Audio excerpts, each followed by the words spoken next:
What's going on, family and friends? It's your big homie TC Caldwell, BKA Stormy Weathers, the beast on the east, always rolling down Hip Hop Boulevard, I-95 South through the PHI, LA period, rolling west with my kings on the west, Vegas that is, the kings on the strip, DC Don DeCosta, KC cousin, bringing up both ends, we bi-coastal, killing you to death with Inside the Music, the truth about the truth. This is our hip-hop version. Happy New Year, baby. First thing out the gate, we bringing y'all a revelation. Stay tuned for the first guest of the 2022 season revelation. Right here with Inside the Music, the truth about the truth on MovemRadio.com. Yeah.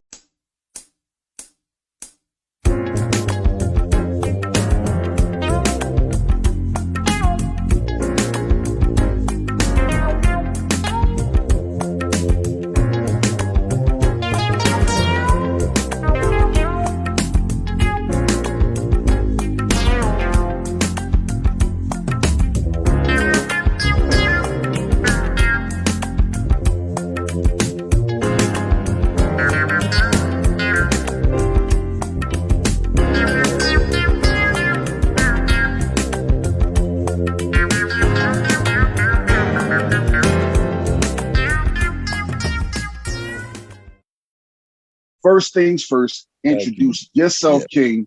We already know your name is Revelation, but introduce the people. Introduce yourself to the people. Let them know exactly who you are, bro. No doubt. You know what I'm saying? Revelation, you know what I'm saying? Rap artist, actor, you know what I'm saying? Icon, legend, all the above, Immortal. You all know, the above. We'll take that, baby. Yeah. Let the people know where you hail from, because everybody might not exactly know where you reside, where you come from, where you was raised at, baby. Yeah, where you at? Yeah, man. You know, I was born in, Alabama, Antidote, Alabama. Then, raised in Georgia and California. What part raised of Alabama? In Georgia? Antidote. Okay. What about up Alabama? Yep. Yeah, I know. I used to kick it down on there. Birmingham, all that. You know what I'm saying? Yeah. So give us a little bit. Give us a little bit about growing up in that area, going from Alabama and Georgia, which is right there, and making your way out to California. Actually, Rev, give us the story about when you were born, because I think people need to know about that. Oh, yeah. You talking about the part that's on my documentary what my mom gonna talk about. There you go. Born revolutionary, man. My mother is Coco, you know what I'm saying? Freedom Rider / Panther, however you want to put it, throughout history. And when I was coming into the world, she told my videographer, which is Heidi, which is my Wu-Tang videographer and camera person, that's gonna be on the documentary with us as well. She told her when I was being born that the police came into her labor and delivery room. And while I was coming out of her womb, they picked her up and slammed her down, which made me convert in her womb. And so my whole body shifted and turned where my face was coming down while the back of her head was coming down on the floor. My face hit the floor. So that's my welcome. That's my welcome to the world when I was born. You see what I'm saying? So that's not no comparison to nobody, because I don't like to be compared to nobody or nothing like that. I'm me, you know what I'm saying? And I just don't like doing all that comparison. But when I was born, that's exactly what my mom said happened. And it shocked me when she told Heidi that too, because that was my first time ever hearing that. And my mom said that to Heidi before she even started speaking. She said, "This something my son don't know himself." And then so you found out that you came into the world fighting for real. Yeah. You came into the world fighting for real, fighting. Yeah. Oh yeah. You came into the world fighting. Your mama was a revolutionary, and was fighting. So people know who your mom attached to. If you got Oh skin yeah, like ours, you know yeah. who your mama was attached Oh to, yeah, oh and yeah. some You of the already fighting know. that. So once you got into the world, and after you finished that initial fight, growing up, no, now you just learned that. So you didn't learn that until you got older. So what was your childhood like after, once you was in the world? You didn't even know that that was going After on, okay, but when you after recognized that your mama was a fighter. okay. Well, let me tell you. So after that factor of me coming into the world, from me get my face banged on the floor.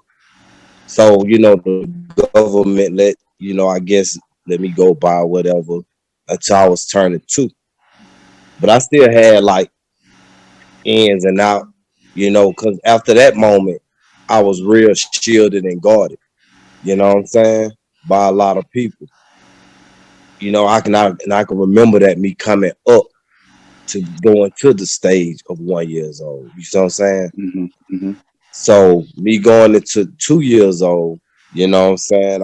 I decided to go to the park with my mother, Zen Park. And when I go there, that's the first time I just felt like I wanted to play. But maybe I shouldn't even played on the park then because that was the same day that I got shot. You know what I'm saying? At 2, when I first became 2 going into 2 years old, Hmm. literally. You know what I'm saying?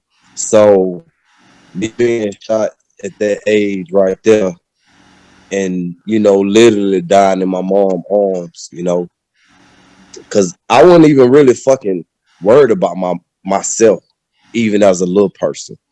When I seen my mother, crying, I was just like just trying to wipe her tears because her tears were so confident. Her tears felt like raindrops on my face while she was holding me in her arm. And I got the scars to prove that on me, you know what I'm saying? Right, right. And so from that stage, I had to recoup, recover for 3 years from 2 to 5. So I had to learn how to crawl, walk, and talk all over again. And then in the process of that, I had died from whooping cough, when I first had got shot and stuff too. You know what I'm saying? So it was weird, but it's all true. And my mother's gonna say the same thing. And so, but anyway, like I said, it took me 3 years to recoup from 2 to 5. I did that, you know what I'm saying? So, and I got pictures online too from when I was in Cali with my family, you know what I'm saying? Well, you could see my arms like real big, you You know. talk big- about that 2 to 5. It sounds like you was in prison. Yeah, Don't I even was. don't even sound like the um, life of a 2-year-old. Yeah, exactly. But it's the truth. So that's just stuff that a real panther go through though. And Yeah. that's just the truth. So, I was getting taught, you know, who this family member is. Remember, so in the process of me learning how to crawl, walk, and talk again, a lot of family members were coming to see me from different places over the world. You know what I'm saying? Making sure I'm good. That from Hmm. North Carolina, the ones in Alabama, Hmm. New York, Cali, you know what I'm saying? New Jersey, my mom, and then me trying to remember all these names as I'm getting older as well. So it was already hard trying to recoup then keep these names of everybody that's coming to see you. That's your loved one. That's that's your family, your blood family coming to see you, and you have to remember that as well as going through what you're going through, which is what I went through. You know what I'm saying? And I did. I remember. It didn't even bother me. You know what I'm saying? As though I was going through life as well too. So it was cool, but it wasn't because let me tell y'all something. When I was 4, that's when I seen myself, yo. My mother, she was, getting my bath water ready, and I was in the living room. I can remember like it was yesterday, and she said, "Come on, baby, come on in here and take a bath." And so, at the time, I was kind of walking, but I was still crawling using my hand, like scooting. And I was like, okay. And I'm coming around the corner.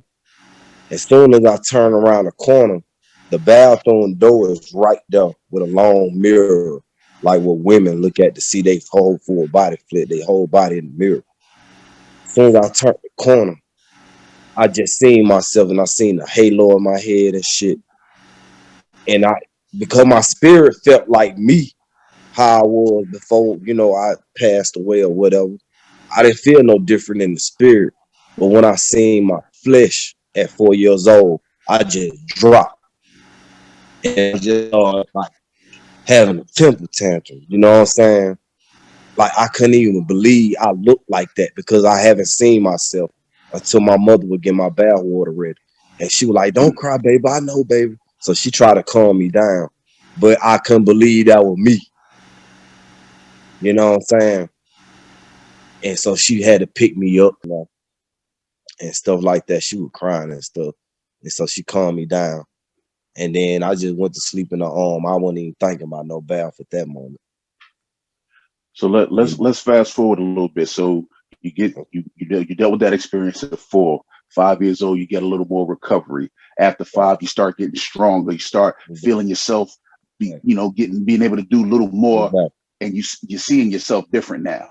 Exactly. Where are you in your mind and in your spirit at 5, 6, and 7 years old?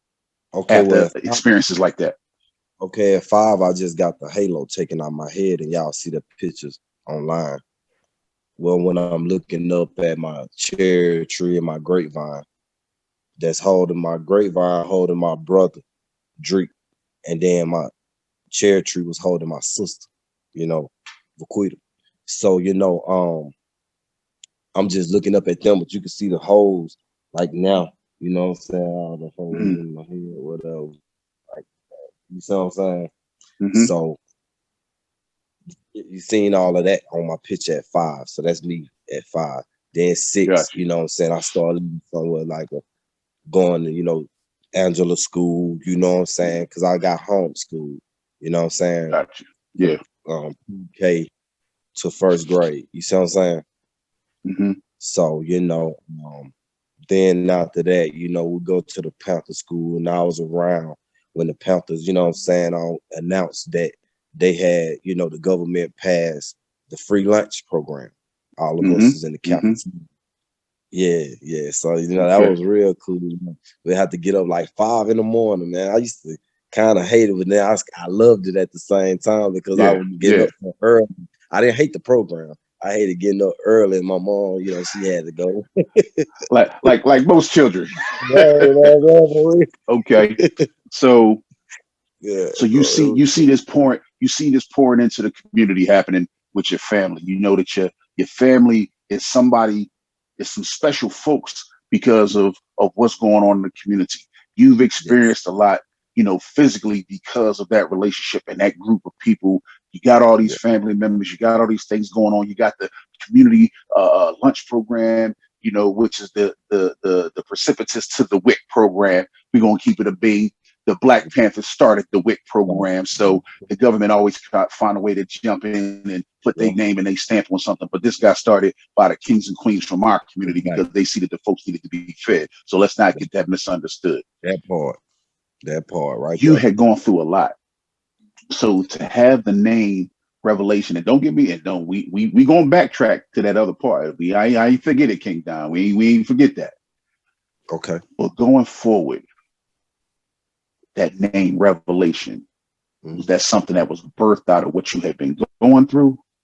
Yes. Or was that something that was just innate in you because of what you had grown into? All the above, because it's in me. You know what I'm saying? Like, it was always in me to be a warrior. Like I said, my mother told Heidi, which is my Wu-Tang photographer and videographer, something I never heard her tell me personally, off camera and or off the phone. She said it because she said she gonna say it on my documentary because people can think that I'm lying, but I live through what I say I live through, and that's the truth. I don't have no reason to lie to nobody about nothing. I'm not that type of soul that sit around and think of something to say because it sound good and or because I want somebody to like me. I never been like that. I always been a loner.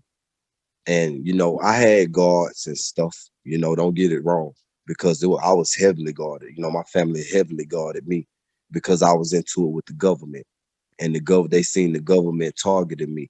Then when I was 8, you know, like you say, as life went on. So when I was 8, I tried to go play basketball, and it was too outdo. See, this is something that's gonna be in my documentary too, that my mom never can vouch about. And it was in the papers and everything. Everything I went through was in the papers down there. You know, so and that's just artifact. You know, so when I was 8, I tried to play basketball to outdo the cops. Grown men, you know, for real, just like roughhouse me and knocked me down so hard to where I had an outcast. That's the first time I ain't even heard of no outcast. I ain't even know you can be an outcast. You see what I'm saying? But I was the first one that they used it on. You see what I'm saying? And they sprung my elbow. So I had to have a cast. So I was reliving everything all over again that I just healed from 3 years after healing from some when I turned 5, from 2 to 5, then from 5 to 8, then it happened again at 8. So it was just like 3 years. You see what I'm saying? Yeah. 3 years, you know, spanned it out, you know. It was crazy. So I was just kept reliving that. Then as I got older, it got into the shootouts with the, you know, the police and, you know, me being shot, you know, different stuff like that, you know. Now that we got King KC back on here, he had to step out for a minute. He had a little situation, but we see he's back on. Let's talk about your family. I got some serious questions. You know, during that period of your youth, I was a member of the faction in Ohio. Okay. Yes. And Power. we heard we heard the stories about the kid. Yeah. But y'all you never know, met. yeah, that's deep. Yeah, I'm that kid. That's deep. Yeah, I'm That's that deep. kid. I am. You know, my mother is Coco from the Panthers. That's my mother. That's deep. That's deep. Yeah, I know y'all heard the stories. Yeah, I mean, and now that we got everybody, now that we got everybody back, let's talk about Coco, and let's talk about another. Yeah, that lineage. Yeah. Let's get back to that. Let's talk about that more recognized in our culture right now. We know Huey. We know all the brothers. We're gonna talk about a couple of the sisters. Okay. You're talking about Coco, your mama, and let's talk about one of the other prominent sisters in the movement. Let's do it. Let's tell us who that auntie is. Feeney? Yeah, Feeney. Yeah, Auntie Feeney. That's Ladies and gentlemen, we are speaking to Revelation here on Inside the Music Truth About the Truth, cousin of Afeni Shakur, mother of Tupac Amaru Shakur. We're talking to King Revelation right here. So if you tuned in early on or you just tuning in, we are here with the cousin, the blood cousin of one of the music's icons. Iconic, legend. Okay. Audio book. Straight. And this brother here is a legend in himself and in his own right. So let's talk about that more, brother. You grew up in the movement. You were affected by the attention that the movement garnered and gathered in the fight against the government at the time. And they're not even fighting against the government, just trying to fight for the people. Power to the people. Trying to fight for the people. Power to the people. So now that when you were young, this was how you were raised. Yes. When did you realize the importance of what your family was doing? Man, when I was a runner, because when I was 11, like 10, because I started writing music at 9. So between me writing my music and stuff, I was also the runner for the Panthers that take the petition, as all y'all know, to the other big man that's in the neighborhood. You know what I'm saying? They had to sign off on it last. So I was that runner, and I knew. And as I was, getting taught that, I'm a young runner for the society and for my family tribe, then I started understanding. There was no way you couldn't understand. because everything had already started happening to me. So it just added up to me, you know, spiritually and mentally. Mm-hmm.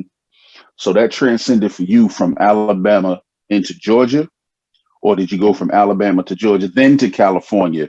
I went from Alabama to Georgia to California, back from Alabama to Georgia because the police was trying to kill me. So my dad made me leave Alabama, and then I got kicked out of Alabama. The judge made me leave himself.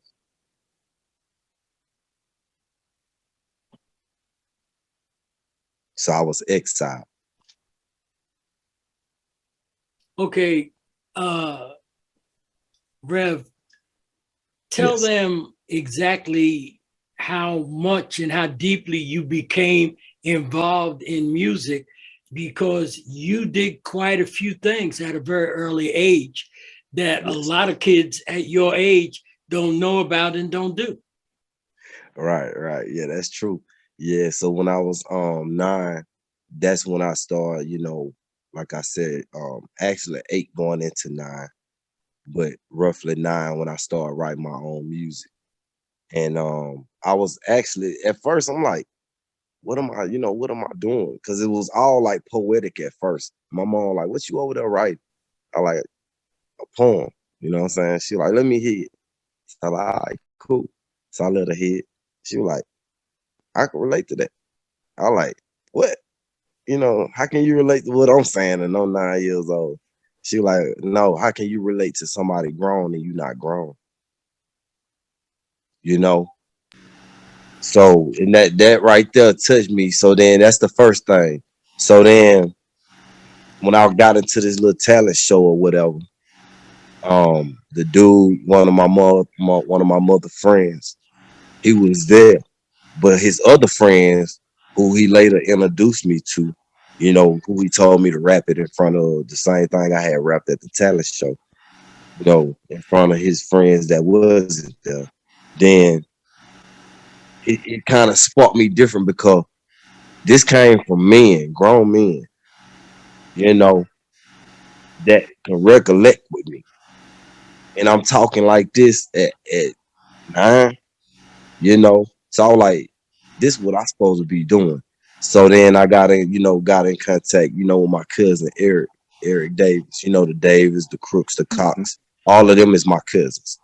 Okay. So, you know, oh yeah, you know what I'm talking about. You said, okay. Okay. Yeah, for Okay. real. So, you know, yeah, Genesis, you know, all of that. So, you know, our family tree is big and deep anyway. So that's why I said there's nothing on the table that we can't talk about. Like we finna talk about whatever y'all want to talk about. But like I said, you know, when I was rapping for them and I got that expression out of them personally, I'm like, yeah, this it. So my mama, she always asked me what I want to do. So after that day, because I got my mom opinion first. So then the next time I got the dude opinion. But when he came with his 2 friends is when I got his opinion. At the talent show, he didn't give me his opinion. It surprised you see what I'm saying? So it surprised me Yeah. when he brought the other 2 grown men back with him. Like, no, this the young man I was talking about. Yeah. Yo, spit what you was saying, you know, at the talent show. But I was rapping about the community and society then. Mm-hmm. You know what I'm saying? And so, and I was talking about, you know, some political things that I seen through my eyes, you know, that was wrong, you know, from a child standpoint that I see that was going on with the adults. So, you know, and the things that was going on in our society, Okay. you know, as Okay. a young Well, So from take also at an early age, Rev, tell them how you matriculated into knowing about how to protect your music. yeah, that's what I was just to get into. You know what I'm saying? When I said I add my cousin Eric, you know what I'm saying? What should I do? You know, thereafter I rap for the dude and his 2 friends. And I'm talking about Eric Davis that played for, you know, the 49ers, you know, because, you know, his mother and my grandmother and them is all cousins, you know. So like all Fina and all of them, they cousins. But anyway, like I said, I was like, hey, Cole, what should I do now? You're a famous football player, you know, and I want to do music. So what should I do now? He said, start now. So at that point, I was like, you know what? I'm finna start researching my music and start knowing the business, because he told me to start learning now. You know what I'm saying? Start right now. So I did. And at that point, I started, you know, asking my other cousins to help me sign up my paperwork. You know, with BMI. I've been with BMI ever since I was 9 years old. You see what I'm saying? Yeah. I've been with BMI ever since I was 9 years old. My cousin would get my paperwork together for me, for real. And shout out to long live my other friend, you know, Kane, you know, with Drummer Boy and all of them, you know what I'm saying, with Teller. They call him Drummer Boy too. But Teller Production, you know, Teller Boy Production, all of them, you know, they major too. But I know them personally, you know, and I came up with them, you know, a lot of underground other artists that was with the Revolutionary as well. You know, Long Live Reverend Nettles, you know, and everybody, you know what I'm saying, that I marched with, you know what I'm saying, Mr. Baker, you know, Reverend Reynolds, you know, I mean, it all just got installed into me, and they all kept me on the straight and narrow, you know, while I was in Alabama, because they seen the things that the police and stuff was doing, the crooked police, not the good ones, you know, that There's everybody a would say difference. There's a good. big difference. You know what I'm saying? Yeah. I'm talking about the crooked police that was against our tribe as Panther members. Yeah. You know what I'm saying? And that was against all poverty in the black community that hated black people just for being black. That's what I'm talking about. So your music now, was it we going strictly knowledge? We going back to where it's supposed to be, because that's where, you know, a lot of cats don't realize that's where hip hop started. You know, Of course. when we really first got our real splash on that, the last poets came to us. That's when we really started. They started opening up cats' ears and their minds. You know, 'cause Correct. at that point, in a lot of our inner cities, that's when they introduced the methadone clinics. You know, Exactly. yeah, methadone clinics on every corner, and they put bright lights in the hood. You That's know, right. and With the liquor stores. yeah, liquor stores and bright lights. You know, Yep. and they thought the bright lights would make everybody run, but the bright lights just showed all the players that were standing on the corner. You could count Exactly. your money easier. You know, Exactly. you I know. seen it, you know. And I love, and let me recommend and salute all y'all, you know what I'm saying, archangels, because that's what y'all are. You know, y'all fought the great fucking fight, and I'm proud of all of y'all. Yeah, that was a hell of a period, man. That was a hell of I'm a proud period. of all of y'all. That was a Look, hell of a salute period. to all my people. That's look, all the ancestors and my elders, the older elder people that came before me. I love y'all You know, Yeah, during with bro. that all my period, heart. You know what I'm during that saying? during that period, a lot of cats weren't. The ghetto actually thought the methadone program was the best thing that ever happened, and it was one of the most addictive drugs. This there was never a drug to get you off of methadone. When the methadone program came, they put a methadone clinic on every fourth corner in every black neighborhood. You didn't have to be a junkie. All you had to do was go in and say, "I got a drug problem," and they give you methadone.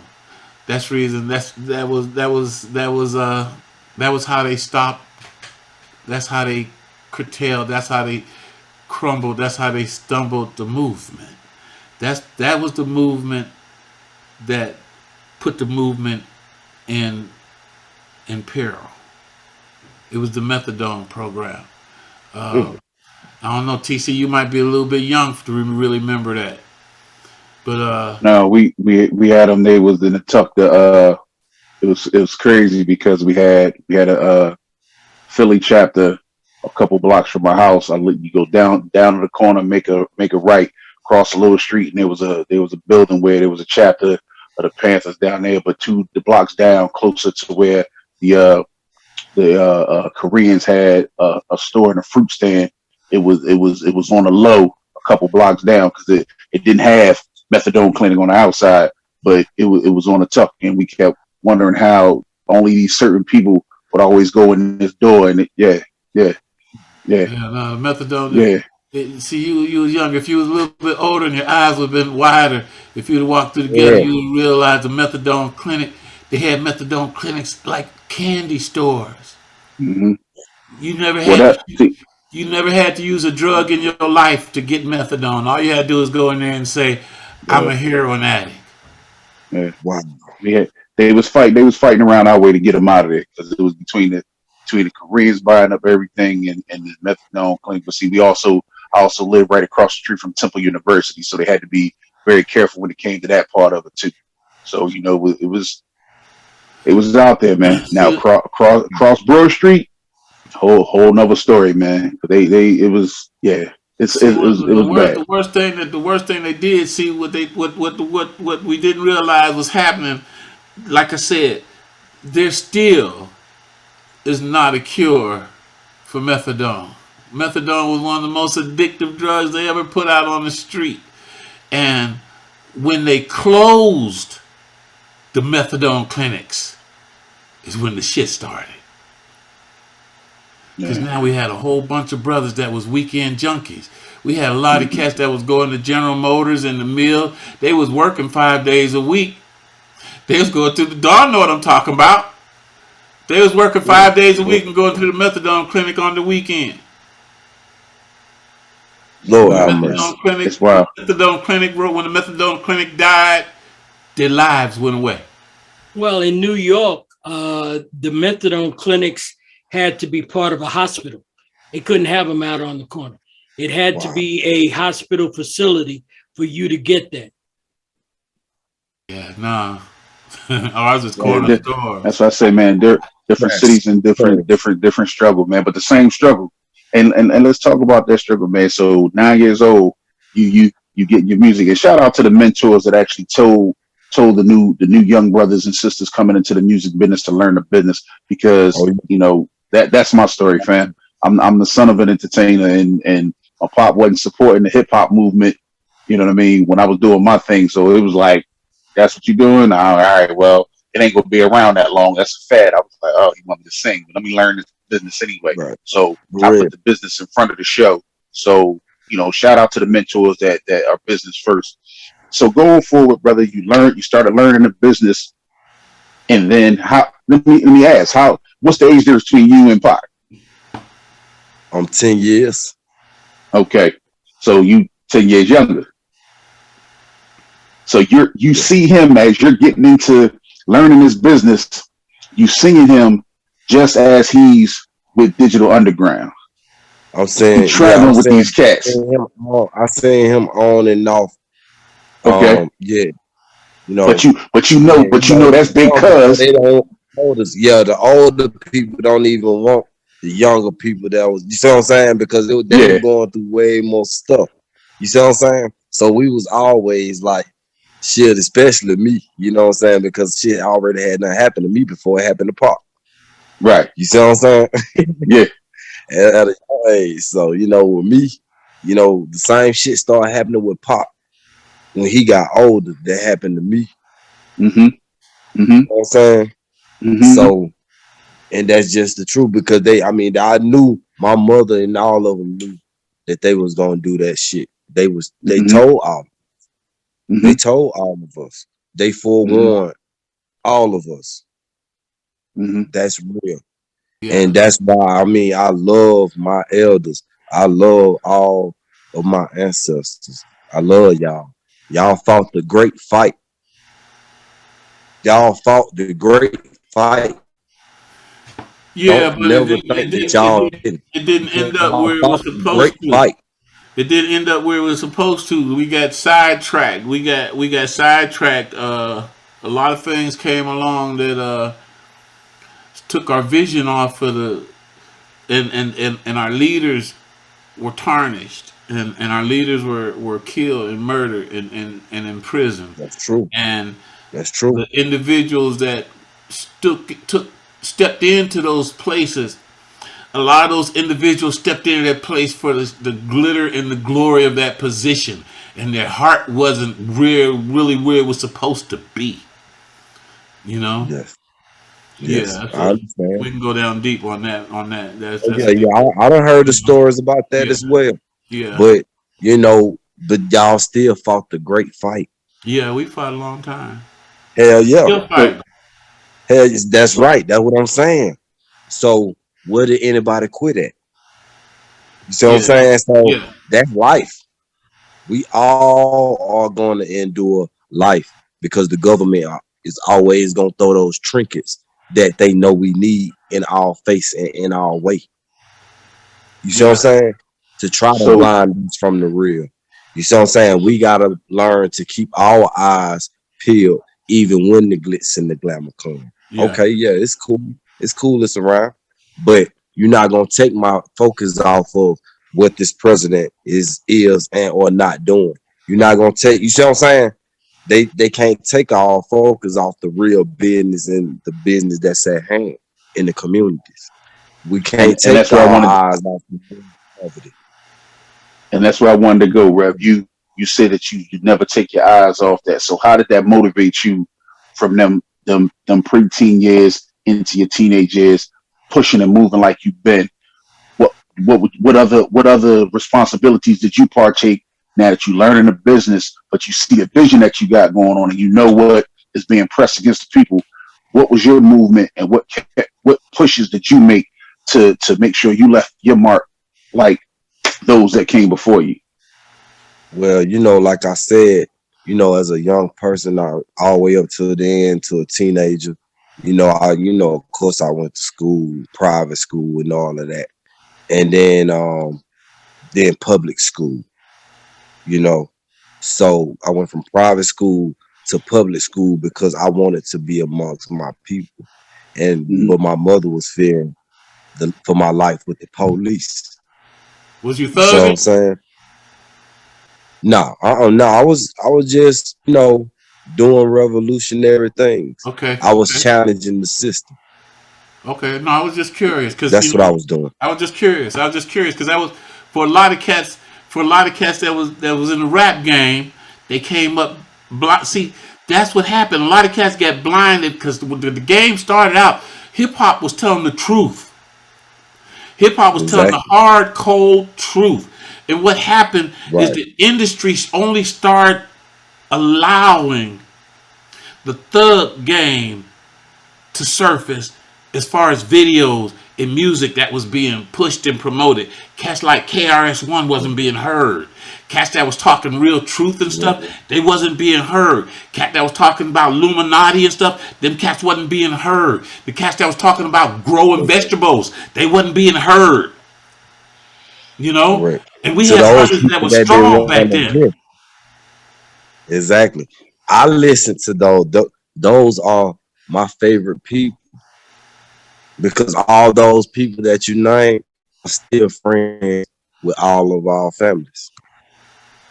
Ain't gonna forever be. You know what I'm saying? Furious Five, But Cool I Mo listened D. as one person. Exactly. That's what I was just gonna say. Big Daddy Kane, Cool Mo, you know what I'm saying? Sugar Hill. You see what I'm saying? Forget about all of those. You know, and shout out to everybody that you name, King. You know what I'm saying? And to everybody that we talking about. Like, it's nobody. Of course, we all gonna go through things because we human. Nobody is perfect. You know what I'm saying? But did we make a mistake? No, because if we didn't, you know what I'm saying, go with what we know and go down the lane that we were going, we wouldn't have made it this far. So we really beat them spiritually and mentally. When they Hmm. may have beat many of us physically, because I done got beat too, especially for not snitching.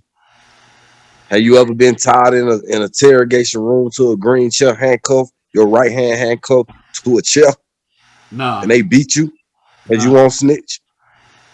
That happened to me. Nah. And my homeboy, and at the time, I didn't even know my homeboy Sean and Montu was sitting, but they had them sitting behind a glass. I didn't even know they was in the room, but they wanted me to tell on them. And I didn't even know what they wanted me to. I just knew not to snitch. That was just raised up. Mind your business and don't get into nobody else unless it's our tribe. And unless we fighting for our people in our community. Different things. You fight for what's right, not for what's wrong. You know what I'm saying? That's basically the moral thing that my mother was telling me. And that's the way I always done it. And did I have a regret about it? Hell, fuck no. That shit turned me on to the day. And that's real. Like, women, fine women and shit like that don't even turn me on. It's the power of fucking knowledge. The power of growth. The power of seeing us win against a motherfucking racist people that did not want us to have nothing in the first fucking place. And I'm not teaching prejudice. I'm teaching truth. Because me talking, you know, telling the truth on a nigga ain't me talking about that motherfucker. That's me telling the truth on that motherfucker. And telling the truth about my life. And I don't mean to go off track from what you said, you know, talk about from 9 to my teenage years, which I'm heading up to that way, as you can see. So I did not go over your question.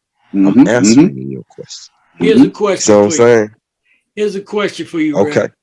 At any point, yes, did Pac drop any knowledge on you in reference to the business and how to handle it? Well, no, because I didn't get a chance to see Pac when I supposed to see him in '95 when he came to Birmingham, Alabama, at the BJCC. Because my friend thought that I was lying about that being my people. You know what I'm saying? But he seen the cassette tape that I had got from Pac back in '94. You know what I'm saying? 93, 94, when Brenda Got a Baby. Well, the cassette tape was a CD plastic ass cassette tape. Yes, and then sir. on this side, the radio version. You see what I'm saying? Yes, sir. And I was the only one around there, Antidote bumping Pac, putting them on to it. So, And you that's know, what, but then, No, I was saying, and that's why I asked about that age difference, because again, that if I can gauge that age difference, I can kind of gauge where y'all interaction may have or might not have been. Because I had a cousin that was a roadie for DU with him. You see what I'm saying? But if it's a 10-year gap, like you said, at the time that most of his start and everything happened, you were still in your formative years getting your BMI together. Exactly. That's crazy. And then having to keep in mind what relatives to go to, who my mother introduced me to while I'm going through all of it. And I remember. Right. And I'm still around today. As Move, as Kenny Black, as any of them. You know what I'm saying? Now this is just a strange thing, and it's funny only because of the age you are now. Now that you, like you said, you didn't really get to grow up with him. You knew who he was. You didn't get a chance to see him when his career was starting to crack and pop. But how many times do people tell you how much like him you look? Man, my mother used to say that all the time. All my family said that. You know, Sada said that shit. You know, she actually rubbed my face and said, "You look so much like Pop." You know, it's incredible.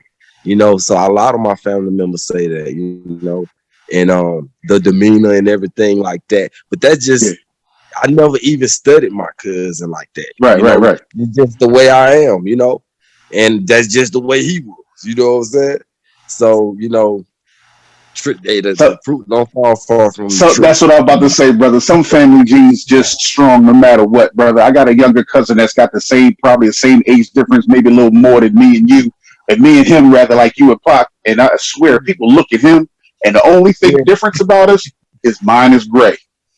Right. Oh, mine is gray, and he looks just like me, just a 13-year difference, 12, 13-year difference. And it's like that. So, like you said, you never really. Yeah, for real, it's crazy because it's like me and Pac got the same fucking scars, you know. Tell him to hold up. So, you know, the scar that's on his elbow, his left elbow is on mine. The Stardust Yo, in the middle, right there, in the middle. take a break. Crazy. Hold up a minute. Wow, the phone's Okay. going crazy. Yeah, Yeah, hold up. well, we a want minute. to take a break since we got some in studio phone ringing, cracking. It's your big homie TC Caldwell. We're here with our guest Revelation. We're gonna take a break right now, but to let you know that if you want to do some ads or sponsorship, or you want to come on as a guest, if you're a talent, a writer, anything like that, make sure you hit us here at Inside the Music, the truth about the truth. Send your MP3 radio ready music, your artwork, your bio, whatever you want to do. If you want to do an ad or a sponsorship, right here to us at Inside the Music 8@gmail.com for sponsorship and ad opportunities. Or if you want to come on and be a guest like King Revelation, holla at your big homie. Blessings. Award-winning producer Tiger X. Man, I love the show, man. I love what you're doing, man. I love the whole idea behind what you're doing. It's one of those very, very special, unique platforms. You can come in here and get your point of view across, man. Positive platform, any artists out there, you can go take it for free. Platform, I think everybody should come take advantage of this platform. It doesn't get as much shine as it deserves. You know what I mean? If your budget can't reach it, this is a place that your budget probably could reach. Actually blow up on Movem Radio. It's really giving us a leeway to get our voice out here. Getting that core fan base that are hungry for independent art. Try to provide a platform that, as an independent artist, you want to support other independent artists. Not only are they going to be able to hear your music in rotation 24/7, they're going to hear other artists. It's a network of artists across Nigeria to Japan, Miami, from everywhere around the globe. I mean, we connect.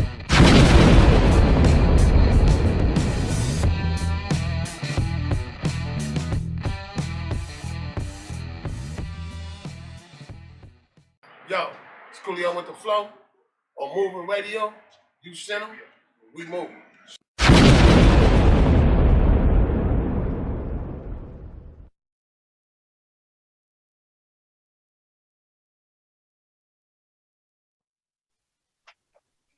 Yeah, man. So, Revelation. So they cats call you Rev. Niggas want to call you Rev right quick because of short. Okay. So, your voice when Yes. you be spitting. Yes. Yeah. So what's up? What you mean, fam? You know, you know, the Bee Gees. The Bee Gees had one of the tightest harmonies because they had one of the fastest vibratos in the world. Right. But it matched because they was all family. They had that same family thing going.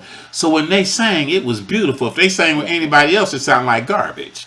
Right. But what I'm talking about is that family trait thing that's going on with their vocal cord thing. Right. And so, like, I was listening to some tracks and I was kind of confused at first. I ain't gonna lie. What you were confused about, King? King, Huh? it's no games being played, King. I was trying to. I was trying to see what I was hearing. You know, because I'm an engineer. I can hear. You know, and I was trying to see what I was hearing. You know, Right. so Right. it's a family thing, huh? Or did you study it? Nah, that's just me. That's what I'm saying. From 9 all the way up to now, I just been rapping political revolutionary. You know, I always been like that. So And the it fact, just so the fact that you sound, so the fact that you sound like Pac, has that, and I know it has, but I'm gonna ask this question like that anyways. Has that hindered your growth because of that? Because every time, because like I say, I listen, and it sound natural. It didn't sound like I got a whole bunch of Tupac t-shirts and stuff. Yeah. Right. So how much has that hindered you or helped you, and has it really only helped going in certain directions because cats can appreciate who you are and not the fact that you're trying to be I'm like.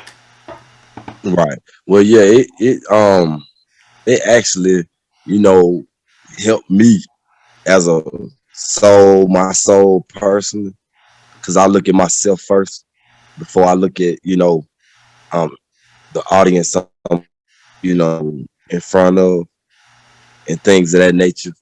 And or because I know I'm not trying to sound or be nothing like my cousin or nothing like that or nothing like Pac. This is just me, and this just the way I am. This is my real demeanor. This is the way I really talk. I've always talked like this, and things of that nature. I've always rapped like that. And yeah, so it hindered me through some people who may thought that I was trying to be like Pac or something like that. But that's cool because that's not a bad thing neither. So I didn't look at it as no hindrance. I looked at that as another top-notch step. You know what I'm saying? But thank you. They could compare you to a whole. Keep going. They could compare you to a whole lot of people, but who they compare you to, King, please. Yeah. But I just wanted to say, along with what KC was saying, brother, is same thing, man. My eyes closed, that vibe is there. With my eyes open and seeing and hearing everything that I'm watching, if it's the video, listening to the lyrics, because like I said, the only time y'all really sound alike is when you're rhyming.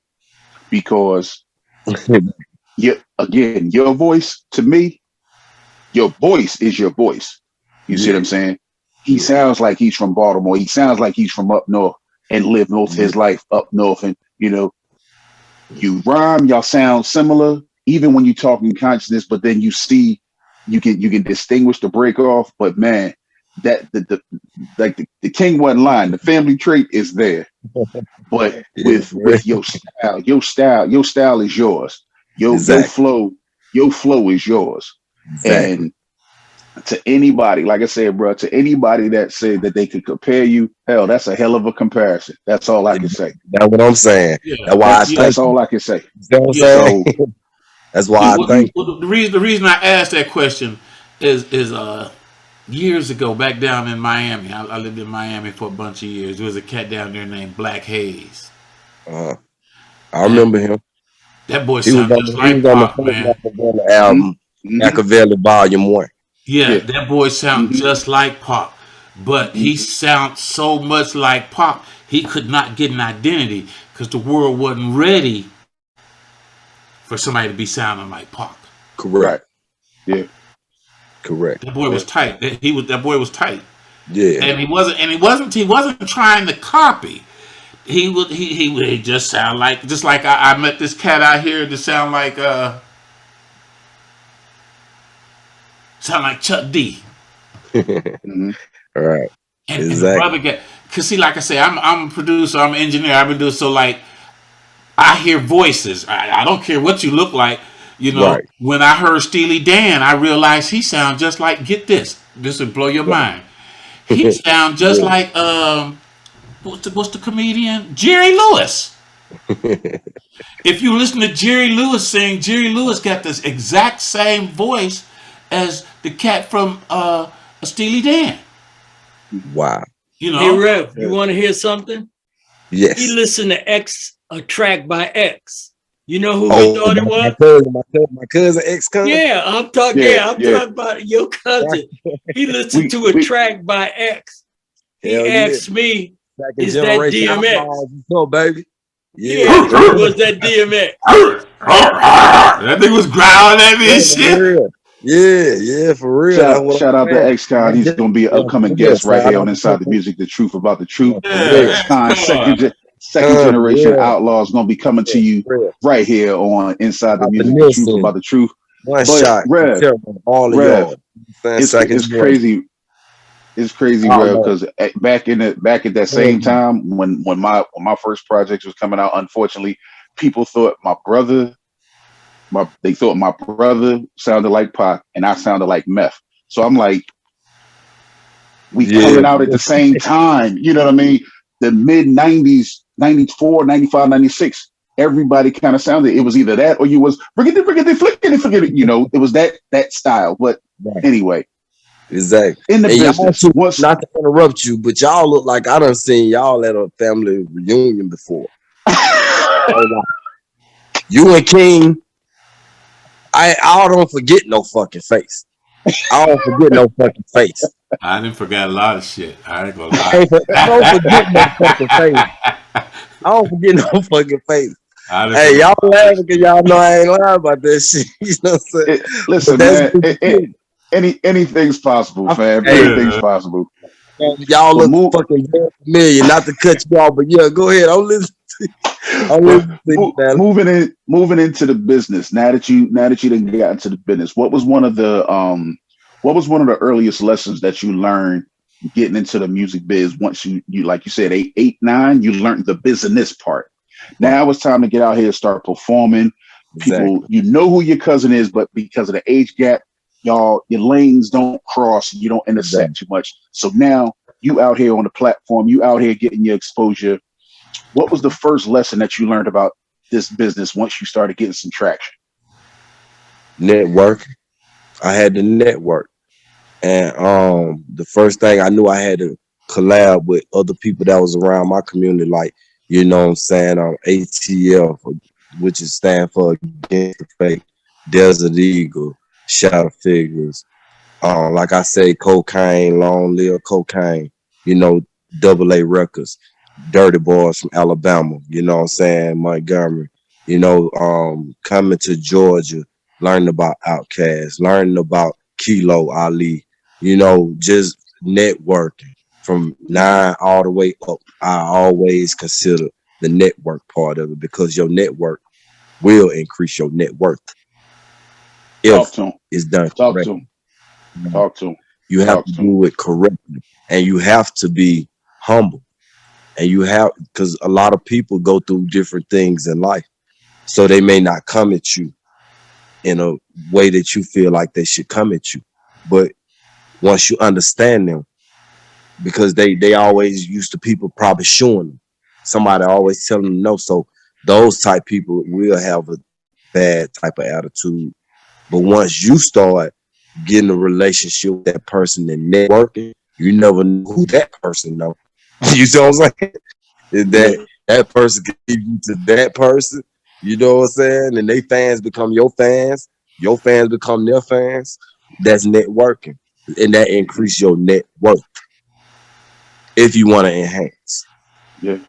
You know. Yeah. And so I was learning all of that through the business, and learning to stay away from the crooked part of it too, because it be some crooked people in the business. The game is not crooked, but of course, that's like me saying, "Oh, the world is bad and did everything." No, the world is just revolving on its axis like it's supposed to.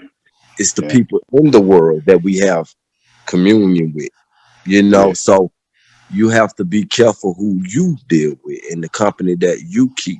And you have to set aside what you're going to allow and what you're not going to allow, what you're going to tolerate and what you're not going to tolerate in the crowd that you want to distinguish yourself in. Like me, I got a bunch of cousins that's in gangs, but guess what? My mother already had put, and they'll tell y'all, you know, my mother already told them, my son not getting in no gang.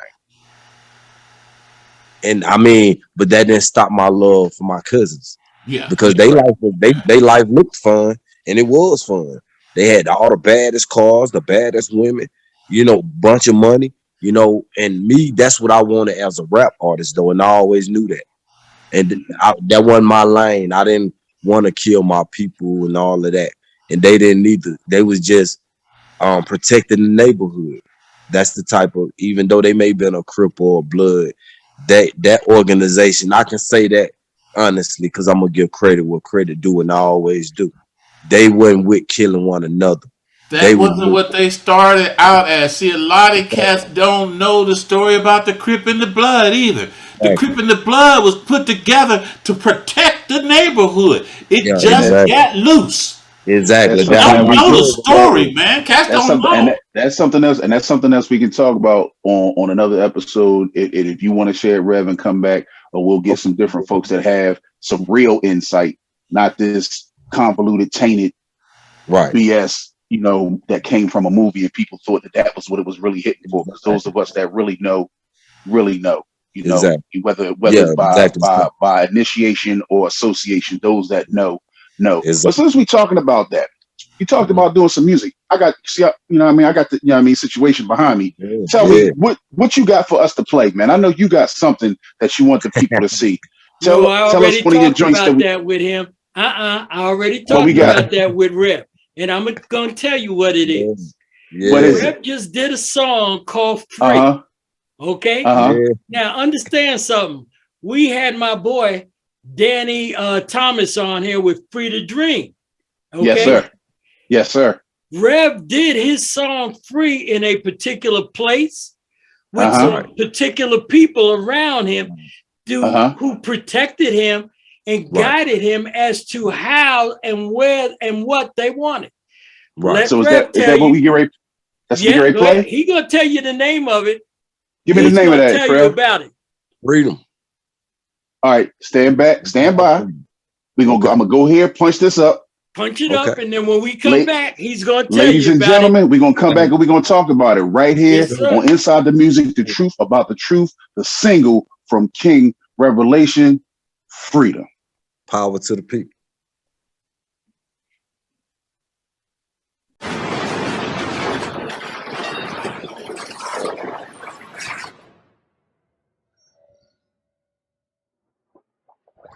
It is hard to put into words what exactly we witnessed today because we have not seen this before.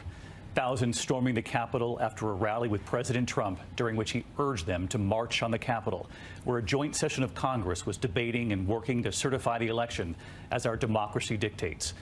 Instead, they were halted by protesters who smashed through the doors, broke their way into the Capitol, making it to the Senate chamber, and throughout the Capitol, overwhelming police. Lawmakers diving for cover, told to shelter in place, the country watching, the world watching what America looked like today. The mob storming the barriers, pushing through this door, Capitol Police unable to hold them back. Others smashing through windows at the Capitol. There were so many chaotic moments, the tense interactions with Capitol Police overwhelmed, members of Congress and their staffs rushing for cover, reporters told not to reveal their whereabouts. This image tonight of a man walking through Statuary Hall carrying a Confederate flag. Another startling image from inside the office of House Speaker Nancy Pelosi. Some trying to breach the House chamber, armed security barricading the door, keeping them out.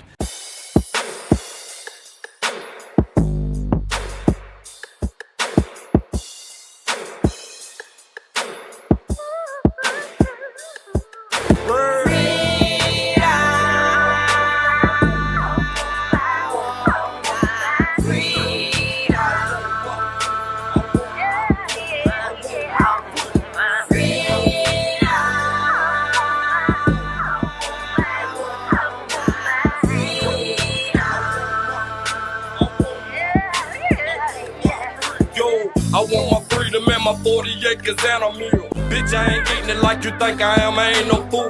We used to share crap on our own and we don't use them tools. Look at the prices of our living and how they price our food. We tried to grow, but Trump done win and shut that down too. The congressman is in control, how they control you. I told you freedom ain't free, they love control too.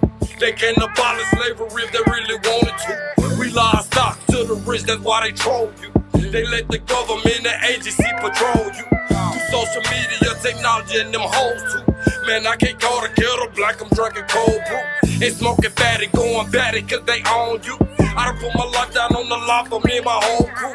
We want our freedom and everything you say you gon' do. Go change the law, pay reparation, and give our gold to. Cause that's free. I want my free.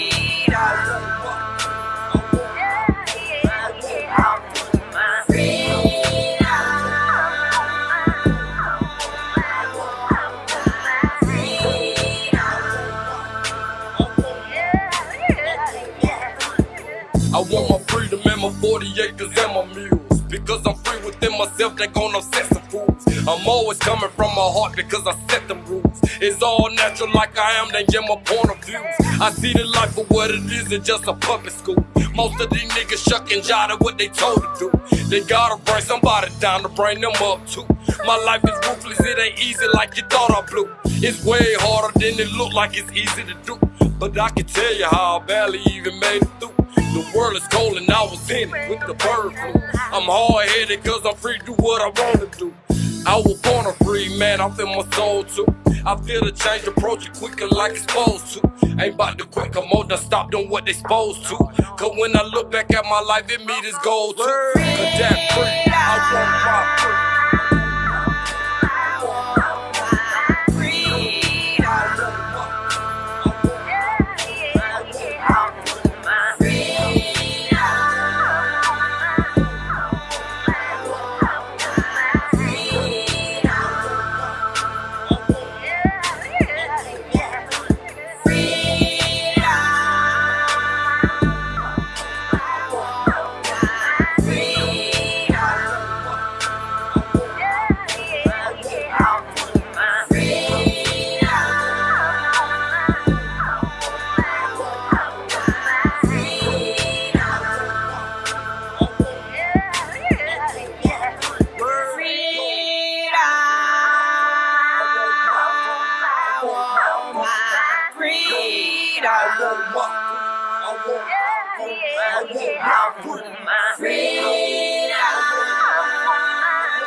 Okay, man, what's the story? Tell us. Yo, yeah, we gotta hear it, baby. What's the story behind that joke? Yo, man, come on, bro. Talk to us, King. Man, when I was writing Freedom, yo, I heard Claudette voice on there the whole time. Claudette King, BB King, yeah, you know, the home. So I heard her voice. I was like, man, I gotta have this wild woman on here. And so I'm talking to Ed, you know, because that's who produced the track, you know, Ed D Life. So, you know, well, I call him Doc, though. You know what I'm saying? Okay. We all call him Doctor. But yeah, Eddie, you know, Ed D, he produced Freedom. I was on the phone. He was like, well, real, how do you want it to go?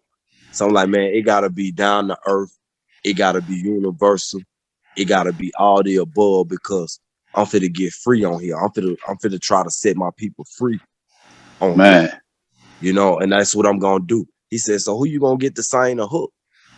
You know, I said, man, I keep hearing Claudette voice. And I kept hearing God say, get Claudette on there. Get Claudette on there. I was like, you know what? I'm getting Claudette on here. Cause I have to go along. You know what I'm saying? You know what I'm saying? I'm like, look, man, I'm telling you, I have to get Claudette on this motherfucker, Ed. He was like, well, ask her when she get on it. So I was like, all right. So I hang over him. I called Claudette.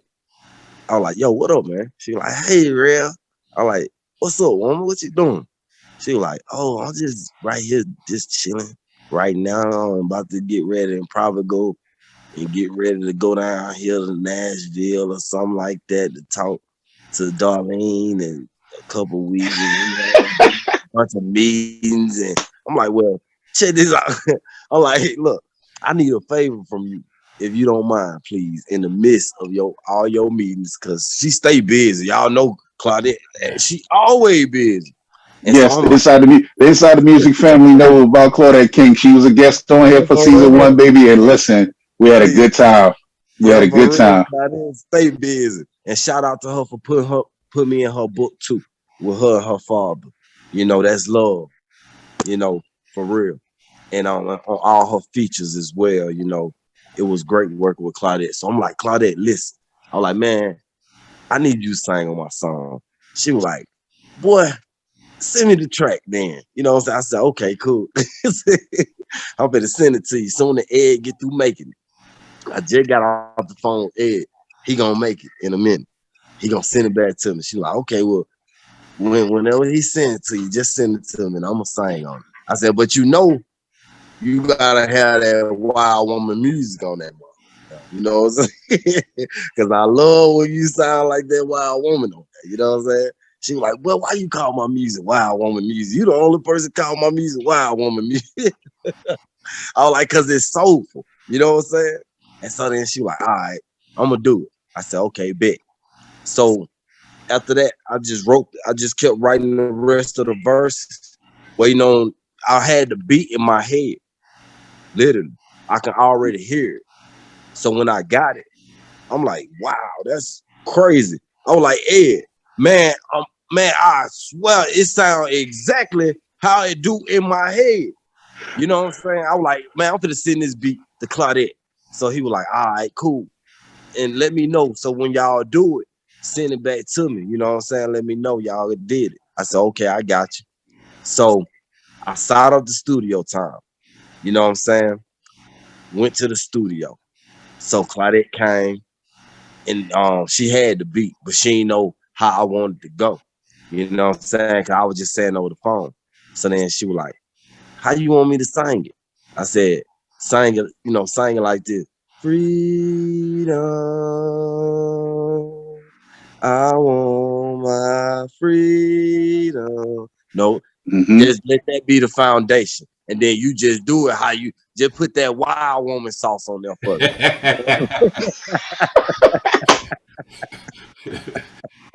But that foundation right there have to be that foundation, just like that for me, please. So she was like, all right, cool, I'm gonna do it. So then she got in there.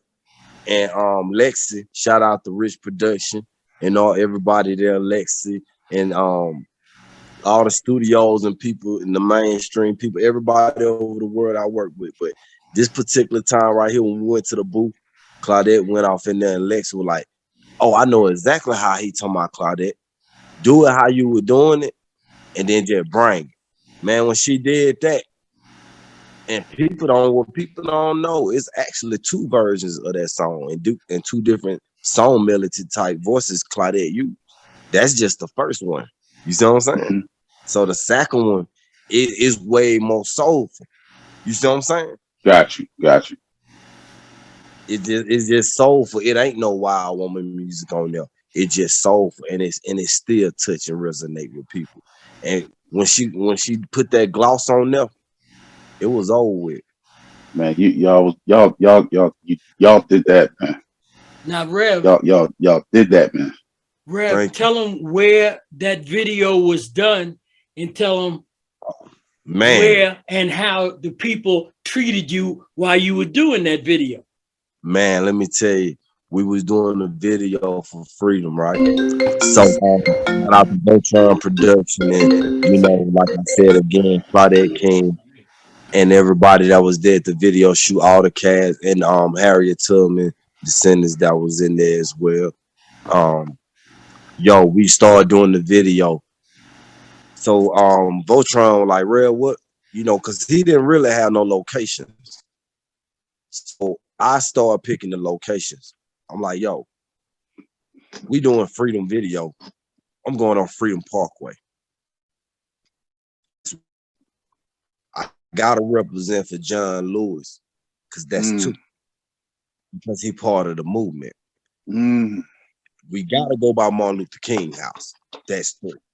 You know what I'm saying? And we gotta shoot this video at Freedom Park itself, not just exit off Freedom Parkway and go to Freedom Park, like just ride by. No, we're gonna get out and we're gonna walk to the park and shoot Freedom on Freedom Parkway.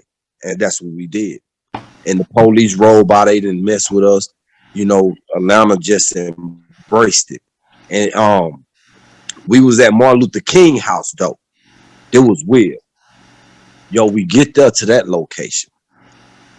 How many times have y'all heard the park ranger patrolling the city? The park ranger? Don't happen. It don't happen, Rev. You know exactly. It, I know it. Exactly. But guess what? She came straight to me like, yo, you Revelation? I'm like, yeah. Yeah. She was like, this your video? I said, yeah, I'm Revelation. This is my video. She was like, that you with that freedom movement, right? I said, yeah. So I said, who are you? And so she stated who she was, but she had on tactical gear. So that let me know she was just one lioness that was in the jungle right there. So at that point and at that time in my mind, only thing I thought about was securing my people. You see what I'm saying? Because at the time, it's gonna have to be about survival now.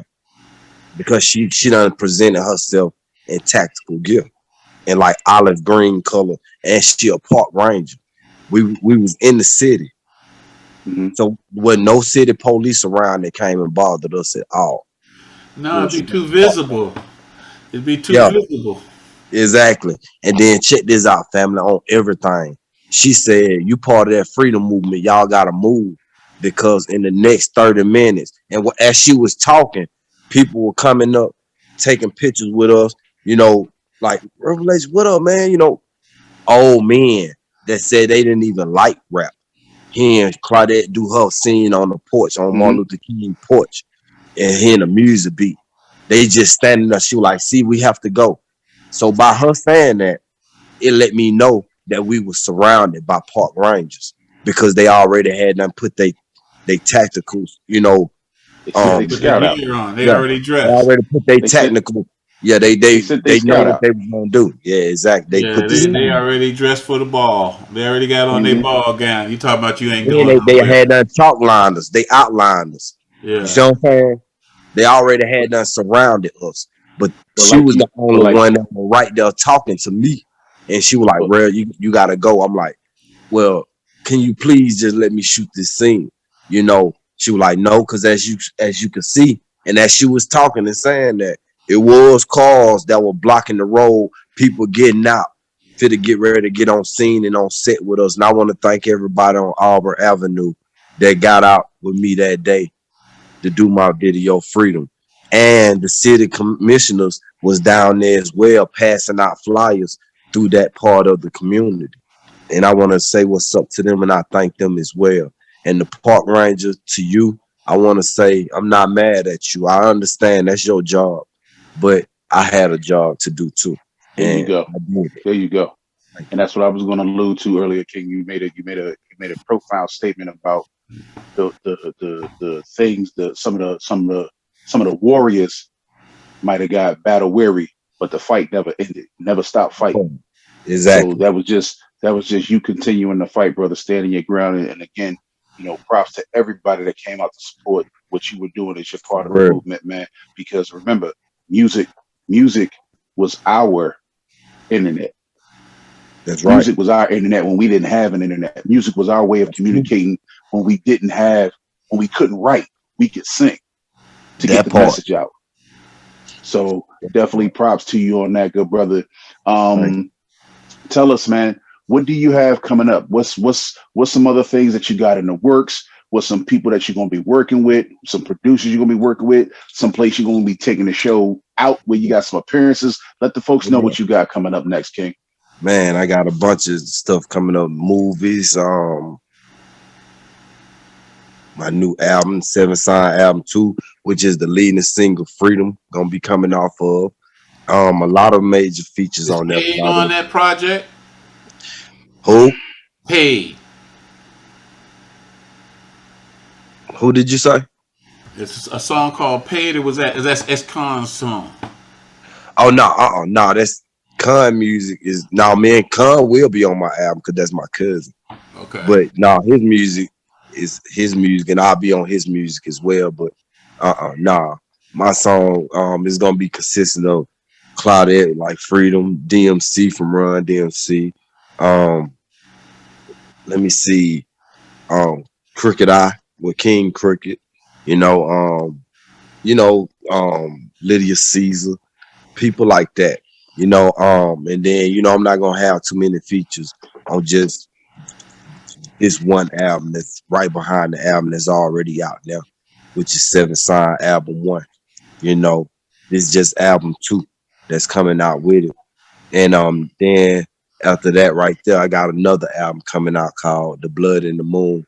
It's going to be fire. That's a double disc as well. But you know, my label, like, they want me to put like 10 to 13 songs out because everybody not listening to music. Like for it to be a full 25. But I'm like, who said that?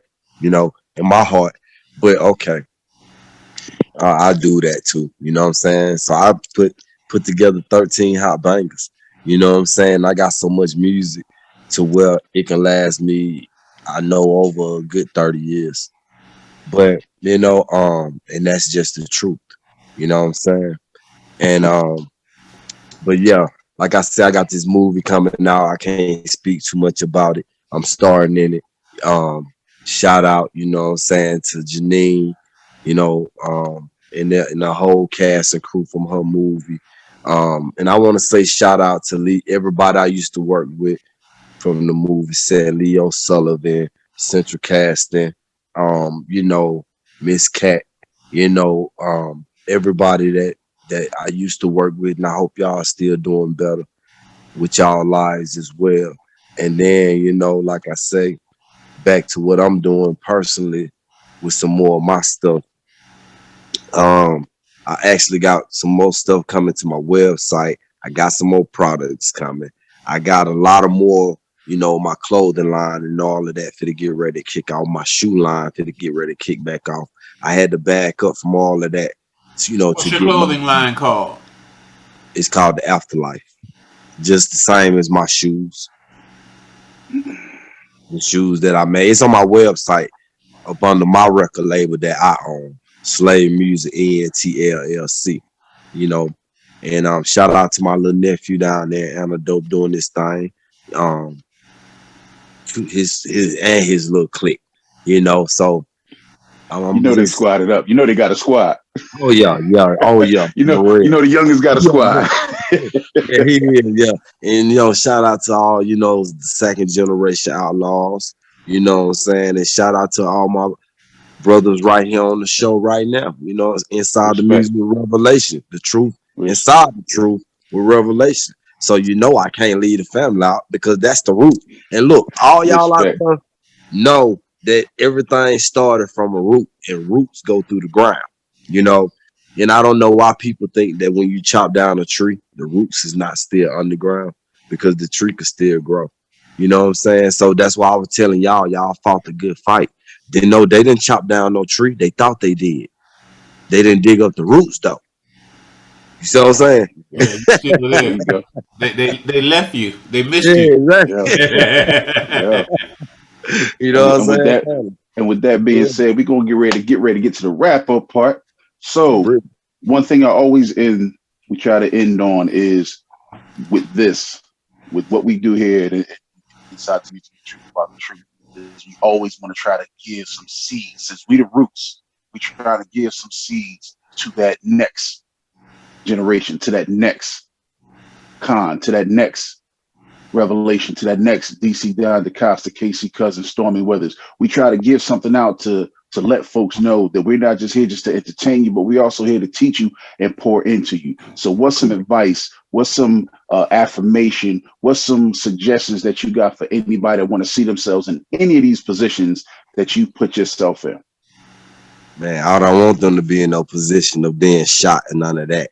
So, but I will say, because you know, those type of things like that is not good for, you know, your body. You know, bullets to your body. I don't want them to be shot. So I'm not gonna lead them down, you know, the way they wasn't raised to be. I can't lead them down that way. But I will say this: stay true to you. Not only just to you, but stay true to what your raisins are, what your parents taught you to do, you know, and be truthful and humble to yourself and to your parents. Always love and honor your parents. Stay prayed up. You don't have to gang bang, brother. You don't have to gang bang, sister. You know what I'm saying? And life is hard. We all go through life. Go and get connected with your family, because a lot of people feel like, oh, this is my only family who I was raised with. No, just because you don't see your other cousins and all of that who your family may have a feud with. You don't know. But don't let your family keep you from your other family that may want to get to know you, because that's somebody that you supposed to probably be with. So always stay true and get to know the branches off the tree, because that's deep rooted. You always want your legacy to grow. You don't want to chop down. You don't want to divide and conquer your own tribe. Never. You want to get in this game? Learn the game. You want to play the game? You're going to have to pay to play. With a lot of people, you know what I'm saying? Like me, I do it from the heart, you know, because that's just my heart, you know. But a lot of people that's out there in the world, you know what I'm saying? You got to pay to play with them. If you want to get up the charts and get bigger, you're going to have to pay to play. I even got to pay to play. I'm not going to sit right here and sugarcoat with y'all. I have to pay for my slots. You have to pay for your slots. You have to show love to the DJs, the videographer, everybody in the game, because this is like a family outside of your family. And these are co-workers that you're going to have to work with, because this is the music business. It's not the music talent show. That's when they looking for talent to bring you into the business. So that's just 10% of the 100% pie that's being sliced. So the 90% fraction of it is business. So learn your business, brothers and sisters.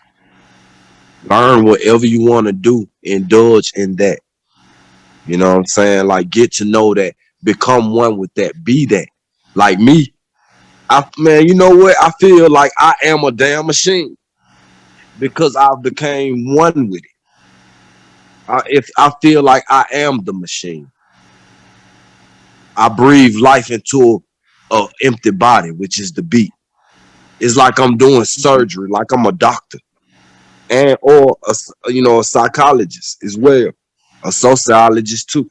I look at it all the way around the board, and if that's so that's just what I do and look at it as, but as me giving advice to all the youngsters out there, don't never give up on your dream, because it ain't never too late. Don't never let nobody tell you, oh, I can't do it, so I know you can't do it. Why? You know what I'm saying? Why? Because you can't do it, I can't do it. Right. No, don't do that, brothers and sisters. And then on top of that, this one last thing. They say a flower is a star. They say a flower is a star. So that being said, it's a star in everything, in every gender of the world, in every organization, occupation, and everything. We are the flowers, and we all are stars. But don't look at it as trying to be a star. Work and let that be your compassion, and you're gonna be that star, because your compassion is the love that you got for what you was born to do. People want to know what they was born to do. What's on your mind? The first thing that you think when you wake up. That's what you're here to do. You know what I'm saying? What's in your heart when you first wake up? What you feel like you got to do. As a little kid, you knew what you always wanted to be. Is that same compassion? Do you still got that same compassion or not? If you don't, then that was a hobby. Find your compassion. Don't hate on the next man. And I see a lot of youngsters out here killing one another, for the whatever reason. I don't know.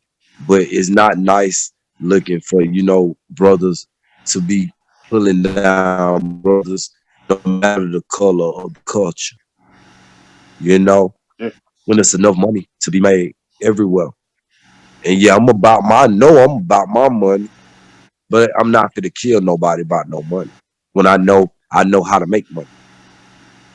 I'm not gonna kill nobody's spirit. The worst thing you can do is kill somebody's spirit.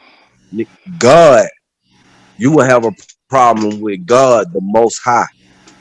let alone people on earth, because that's the number one thing that God despises. You murder somebody's soul. So don't never try to belittle nobody. Just stay humble and go ahead and go through your journey of life and enjoy it. Because we all signed contracts when we came from heaven to come here to earth. I never, and God is my witness, I ain't ever or never questioned my Father which art in heaven. I never questioned, you know what I'm saying, Jahara. You know what I'm saying? Yeah. At all. I never, not one time, because I already took it among myself. Like I said, when my cousin told me start from here, it was over. Yeah, see, You you don't know, question him because you already know his name. A lot of people question him because they don't know his name yet. I'm just gonna say that. I'm just gonna say that. You know, I just had to say that. I heard you speak. I just had to say. So a lot of people don't know his name yet. They still calling him George. All right, go ahead, so KC. Let's get your close out since you jumped on there and added some clarity to something. Go ahead, close out, my Hey, I boy. love it, man. You know what I'm saying? Let's do it, man. I know. Hey, Rev. I really. I mean, like we've had some really great conversations with a lot of different people on the show. You know, like this. Like I said, this is our second season. Right. But you're special, man. You know, Thank you. not a religious man at all. I feel as though religion is a boys' club. I'm a very spiritual individual, though. Correct. My spirituality goes to the highest point at all times, and Right. we are because we're supposed to be. Exactly. Simple as that. Regardless of what you are, we are because we're supposed to be. We will be because we're supposed to be. We won't be because we're not supposed to be. And your case, like I say, when I was a jit, I was running with a faction of the party, and I just refer to it as that because it was not it was not a good faction of the party, but it was a faction of the party. But I heard about the kid, you know, and to be like 50 years later. Yeah, I go. So you about what? Yeah, 50 years later to meet the kid, Yeah, yeah, you know, yeah, for real. that's all right. You know, that's all right. So I really appreciate meeting you, and you know, maybe make some noise and send it to you, see what's happening, man. You know, Yeah, like let's work. Yeah, stay let's work. real, man. Thank you, King. Stay real. Appreciate you, man. Your I your your appreciate the folks time. still alive? Your folks still alive? Oh, yeah, yeah. Thank God. Yeah, Yeah, well tell some of them not, but yeah. you know, I'm picking up. You know, when they fail, I picked up they artillery and kept moving for them, Okay, and well I'm stay going with strong, that. man. Stay strong because it's in you, man. All you gotta do is stay. Oh yeah, and with the help of the Lord, I will stand. I will stand firm. Yeah. Kick down, talk to him, baby. What you got? As always, in leaving, I got to say, my brother, you know, I appreciate you being here. You know, I appreciate the knowledge and the wisdom that you laid out for these people. It's always a pleasure. And as Yes. always, you know, you and I gonna talk. So, Yeah. you know, we got things we go talk. But I appreciate the fact that you came and kicked off our second season. Truly appreciate everything that you've brought to the table and the wisdom that you've laid out for younger artists and younger people. And I like the fact that you told them the way it is. Learn the business, because that's something a lot of them don't do. You and I talked about that. They don't even know how to protect their music. They don't even know about owning their own music.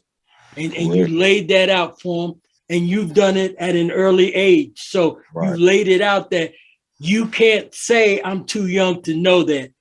That's not an excuse. Exactly. Okay. And like you said, when you cut down the tree, that's cool. Doesn't make a difference. Tree has roots. and the roots Exactly. continue to grow. That part. You know, That part. that's the way it is. So all I can say, my brother, is I appreciate you. Love you. Thank you for coming. And listen, you got an open invitation, brother. When you got something you want to lay on us, just call me and let me know, and we'll do it.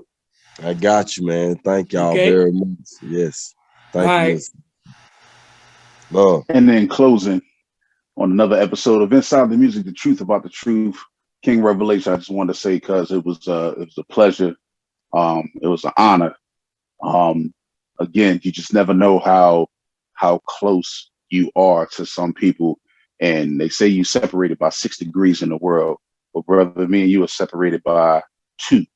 Because your cousin and my cousin shared the same trailer, carrying crates together, being on stage and doing all that. To one of the most famous groups in the world, and culture changing groups in the world, to your cousin becoming a polarizing figure in the music industry, regardless of genre.